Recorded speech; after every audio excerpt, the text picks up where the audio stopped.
I spent years paying my family's bills, covering their failures, holding us together. But when I needed them, they vanished. So I cut the money and watched all they built begin to crumble. My family forgot about my baby shower and casually said, "We didn't think it was that important." I smiled, left the group chat, and canceled every payment I'd been covering. The next day, when they realized I hadn't invited anyone, I asked, my voice shaking even though I was trying to sound normal, "Why didn't you come?" My sister laughed and said, "Ugh, you're so sensitive, we didn't think it was that important." I stood in the middle of the kitchen, one hand on my stomach, the other holding my phone. My breath caught somewhere between a laugh and a sob. 34 weeks pregnant, with swollen feet and an aching back, I'd spent the last month reminding them, twice, 3 times. Every time it was, "We'll figure it out," or, "Don't stress, we've got you." Apparently they didn't. I sent out my registry, I made the invitations, I even checked with them about dates twice. "I did everything," I said, voice low, now too calm. The kind of calm that comes when you've crossed some invisible line you didn't know existed. My mom chimed in from the background as if it would make it better. "Honey, baby showers are more for the first child," I said. Silence. Then my brother Max typed in the family group chat. "TBH, not a huge deal. It's just a baby shower." Just a baby shower, as if I hadn't paid for his car insurance for the last 2 years, as if I hadn't helped our mom with her mortgage payments quietly every month so she wouldn't fall behind, as if I hadn't bought groceries for my sister when her fiancé left and took everything, as if I didn't matter. I looked at the screen, at all the little scene indicators under my last message. Then, I did the only thing I could. I smiled, clicked the 3 little dots next to the chat name, and hit Leave Group. 2 minutes later, I was logged into my bank account. Payment to AT&T, canceled. Auto transfer to mom's account, deleted. Venmo to my sister for Ellie's dance classes, declined. I didn't announce it. I didn't write a long goodbye. I didn't explain myself. I just stopped. The next morning, when the Wi-Fi stopped working at my sister's apartment, when mom's phone plan suddenly dropped, and when Max's Netflix kicked him out mid-movie, they panicked. I watched it unfold in real time, sipping tea on my balcony, my baby kicking gently beneath my ribs. For the first time in years, I felt peace. To understand how we got here, you need to know one thing. I was always the responsible one, the dependable sibling, the one who had it together. I got a job right out of college, started saving early, and bought my own apartment at 29. Meanwhile, Max was still crashing with friends, trying to launch his podcast empire, and Jenna, my older sister, married young, divorced younger, and never really stood on her own feet again. Naturally, I became the support system, quietly, without ever being asked directly. That's how they get you.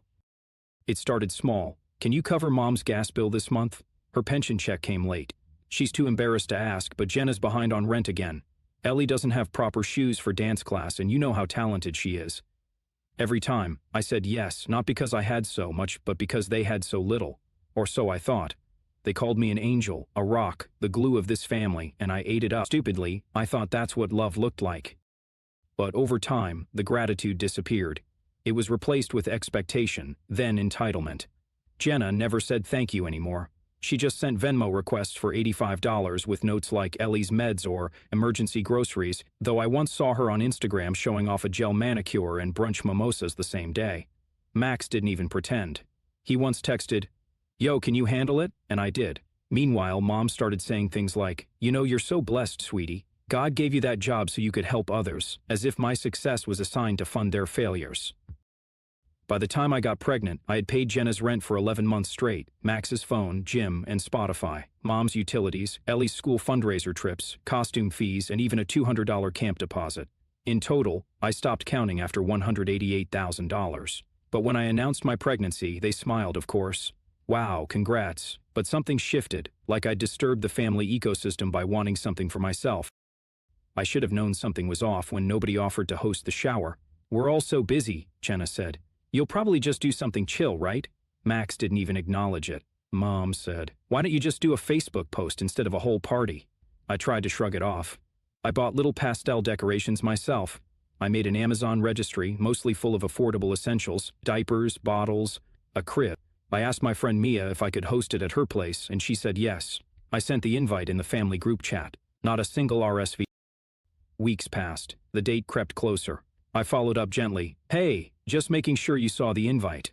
Jenna replied with an emoji. Max left me on scene. Mom finally responded. "We'll see. That weekend's a bit hectic, honey." That weekend they were at Anna's baby shower, my cousin's third child. Full catered buffet, coordinated outfits, balloons taller than her toddler.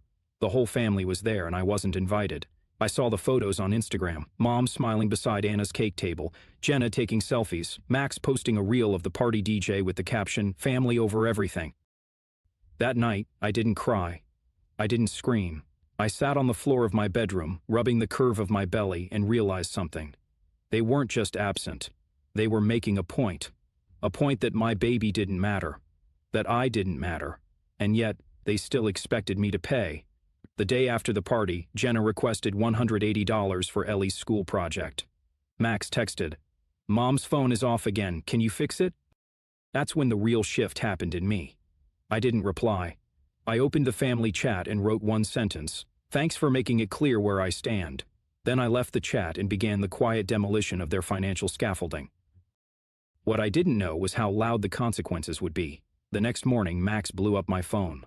"Yo, what's going on? Wi-Fi's down, Netflix too, you cancel the Spotify?" Then came Jenna. "Why is the internet off?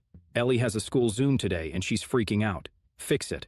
Also, did you cancel the Target card? I had a cart full of groceries, what is going on?" Mom called, leaving a voicemail in her disappointed teacher voice. "Sweetheart, this behavior is concerning. We're your family. You don't punish people you love." I didn't respond. I didn't owe them an explanation. Let them sit in the silence. Let them feel the vacuum I used to fill. That evening, I sat on my couch, warm tea in hand, baby kicking lightly beneath my ribs, and I smiled. Because for once, they were the ones scrambling, and I was finally free from their strings. 2 days after I left the family group chat, my phone rang. Mom, of course. "We're coming over tonight," she said sharply. "All of us. We need to talk." Not, "Hi, how are you feeling?" Not, "Are you okay?" Just, "We need to talk." I could already hear the rehearsed speeches in her voice. They weren't coming to talk, they were coming to corner me. And for the first time in my life, I was ready for it. At 6 minutes past 6 p.m., they arrived like a hurricane. My mom marched in without even making eye contact. My sister Jenna tossed her purse down like it offended her. Max slouched in, wearing his hoodie, pretending to be casual, but I could see the tension behind his smugness. They didn't ask to sit. They didn't ask how I was doing. They just took over my living room like they still owned it. "Let's just get to the point," my mom said, crossing her arms. "This whole silent treatment, canceling payments, it's childish." Frankly, we're all shocked. "Shocked?" I asked, raising an eyebrow. "You're shocked that I stopped paying for everything?" Max leaned forward, annoyed. "Yeah, seriously. The Wi-Fi's off, Netflix won't load, my gym app says I'm suspended. Like, did you cancel everything on purpose?" "On purpose," I smiled coldly. "Yes, Max, that was the idea." Jenna snorted. "Ugh, are you still on about that baby shower?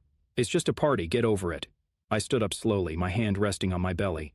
"You're right. It's not about the party. It's about the fact that I'm 34 weeks pregnant, and my entire family decided it wasn't worth showing up for me. Not one of you even—" Mom raised her hand like a judge silencing a courtroom. "We didn't mean anything by it. We just figured baby showers are usually for first babies." "This is my first baby," I said, voice sharp now. "And you all knew that." No one said a word. "You didn't forget," I continued.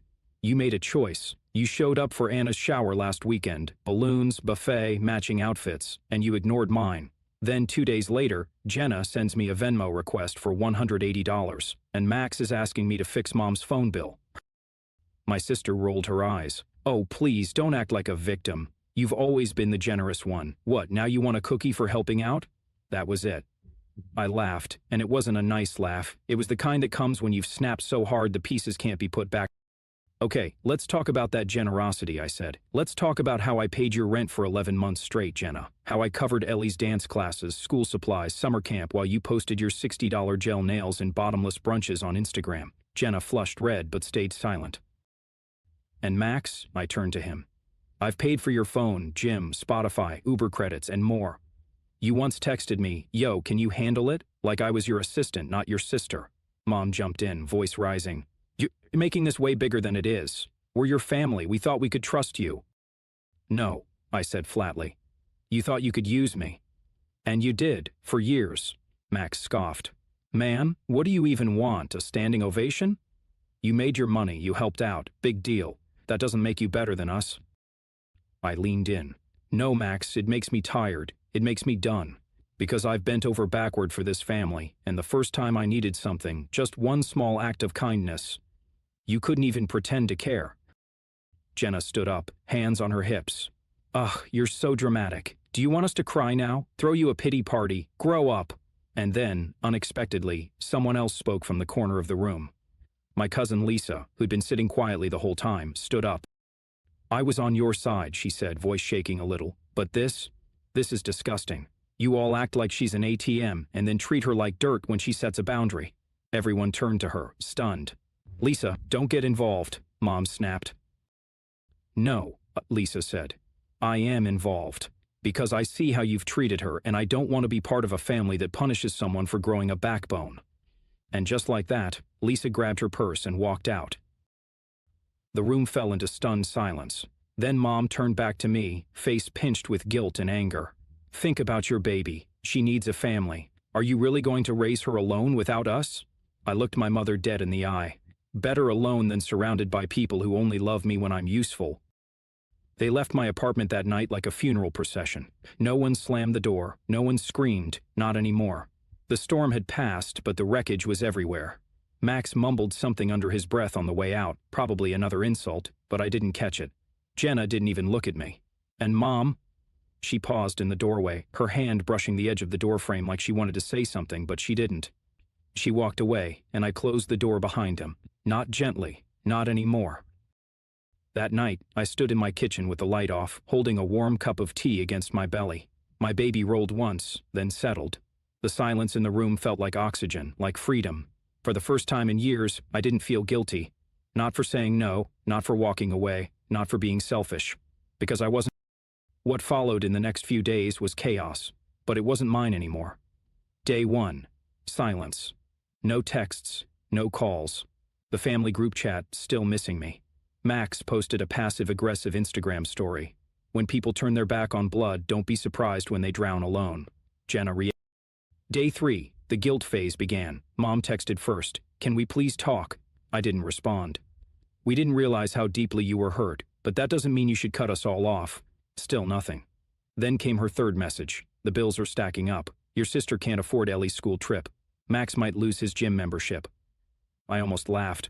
My silence was expensive, and they were finally starting to realize it. Day 5. Panic mode. Jenna called 5 times in 1 hour. When I didn't pick up, she left a voicemail, her voice shaking, not with regret, but with rage. You've made your point, okay? Are you happy? Ellie's devastated, Mom's crying every night, Max is snapping at everyone. You broke the family, just because of some stupid party. I listened to the message in full, then deleted it without a word.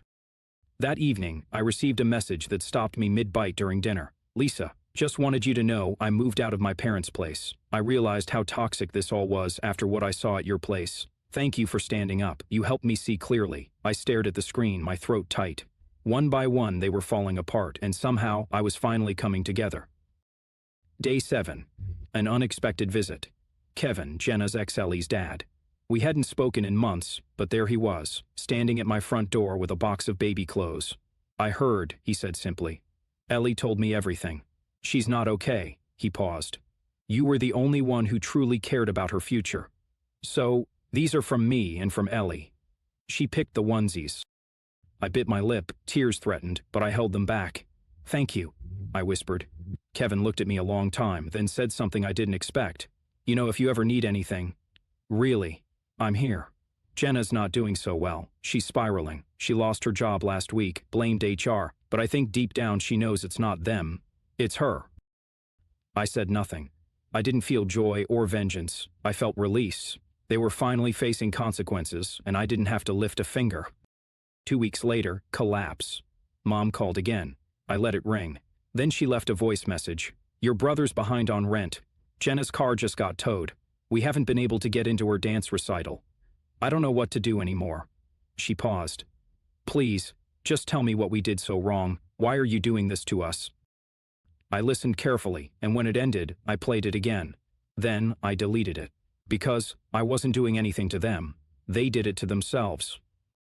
That same week, I got a card in the mail, no return address. Inside was a note in awkward handwriting. I miss you. Mom says you're mad forever, but I remember the pancakes and how you came to my school play. I hope the baby is nice. Love, Ellie. I sat on the floor, holding that card to my chest, and cried harder than I had in months, not because I regretted my choice but because Ellie was the only innocent one in the whole story. Final blow, Jenna's breakdown. 3 weeks after the showdown, I got a message from an unknown number. It was Jenna.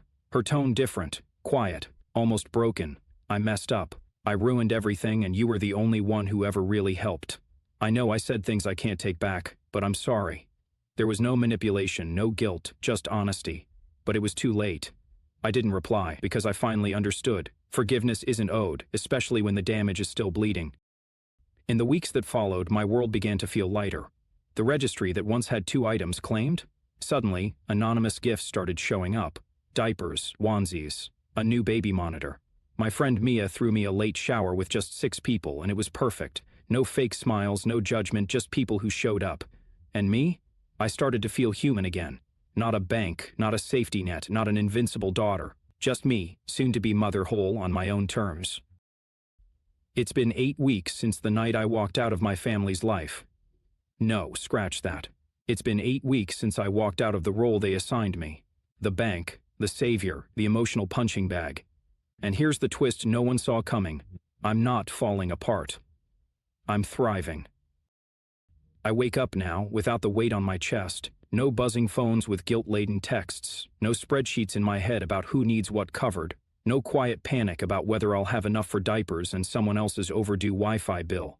It's just me, my baby bump, and a sense of peace I never thought I'd taste. It's strange, honestly, to live in silence after years of obligation. For a while, I kept waiting for the guilt to arrive. You know, that creeping voice that says maybe you were too harsh, maybe you could have handled it better. But it never came. Because the truth is, I handled it perfectly. I told the truth, I drew the line, and I watched as they proved exactly why that line had to exist. Jenna still tries now and then. She'll send the occasional vague message like, "Hope you're doing okay," or "Whole boundary." But I don't reply. I don't punish her, I don't block her. I just don't engage. Because I've learned something they never wanted me to know. Not responding is a response. Silence is power. Boundaries are not cruelty, they are survival. Axe has gone full victim mode online. He made a whole thread last week about fake family and how money changes people. It got 2 likes. One from Jenna, one from Mom. I didn't laugh. I pitied him. Because without me, he's had to face himself, and honestly, that's the scariest mirror he'll ever stand in front of. My mom stopped calling altogether. She finally understood that I wasn't coming back, not to the group chat, not to their table, not to the unspoken contract that I owe them for being born. Funny, isn't it? They raised me to believe I was the selfish one, but when the money stopped, so did their version of love. Makes you think. I've started building my own version of family. Mia, my best friend, comes over twice a week to help me prep the nursery. Lisa, yes, Lisa texts me daily just to check in. She sends memes, baby name ideas, and reminders to drink water. Kevin brought over Ellie's favorite stuffed animal, just in case the baby likes it too. He said it was Ellie's idea. I believe him. And me? I'm still me, but more whole, more honest, more mine. The other night, I stood in the middle of the nursery. The crib was built, the mobile was spinning slowly, soft clouds and sleepy moons. The light was warm, golden, and for the first time in my entire life, I felt something wild. I felt safe. Not because someone promised to protect me, not because I had myself. I've walked through fire. I've been told I'm too much, too selfish, too cold. I've been used, guilted, erased. And I survived. Better yet, I stopped apologizing for it. If my daughter ever asks me about my family one day, I'll tell her the truth. That blood is not always love. That kindness without boundaries becomes self-destruction. That being the strong one doesn't mean being the sacrificial lamb. And I'll tell her this. You are never required to set yourself on fire to keep other people warm. You are not responsible for making others comfortable at your own expense. You are allowed to say no, even to the people who raised you. I'll raise her with a spine and a heart, with compassion but not compliance, with warmth but not servitude, because if there's one legacy I want to leave her, it's this. Never be afraid to choose yourself, even if it means standing alone. I used to think walking away would make me the villain, that they'd spin stories about how I abandoned them, and maybe they have. Let them, because if choosing peace, protecting my child, and breaking generational patterns makes me the villain in their story, then maybe I was never meant to be the hero.